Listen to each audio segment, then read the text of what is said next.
Before we begin, if you appreciate factual, respectful true crime documentaries that focus on verified evidence rather than speculation, please consider subscribing to M.O.R.T.E.M.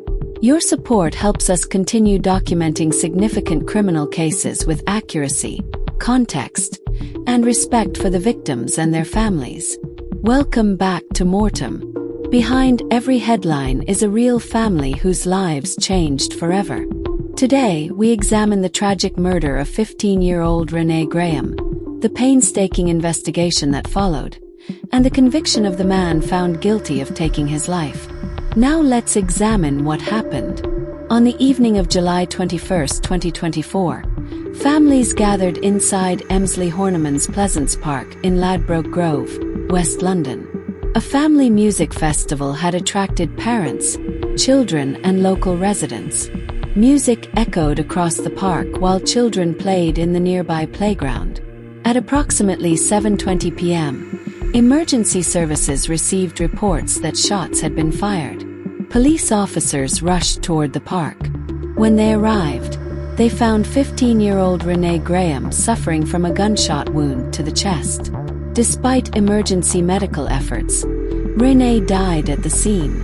According to investigators, CCTV footage later showed a man calmly walking toward the children's play area before producing a firearm and firing a single shot.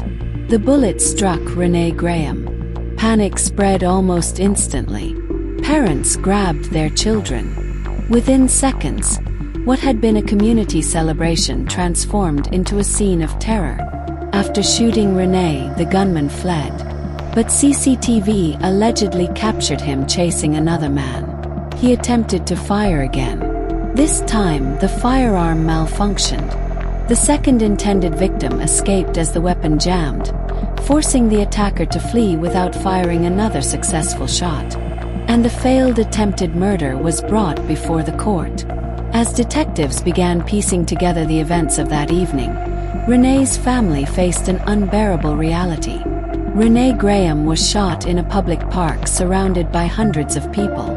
Yet despite the number of witnesses, identifying the gunman proved extraordinarily difficult. After months passed, police appealed repeatedly for members of the public to come forward.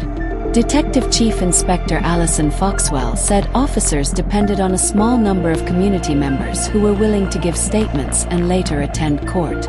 According to police, those combined efforts slowly built a compelling evidential picture identifying the suspect responsible for the shooting. The breakthrough finally came in September 2025. Police arrested Aderahman Boumzough, then 25 years old and of no fixed address. The following day he was charged with murder and attempted murder. Investigators also recovered material from his mobile phone that would later become part of the prosecution's case.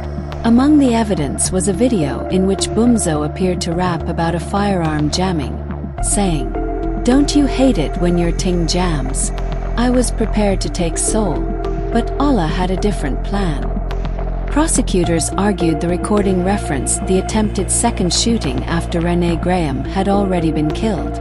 The case proceeded to Woolwich Crown Court, where jurors heard evidence over a 2-week trial.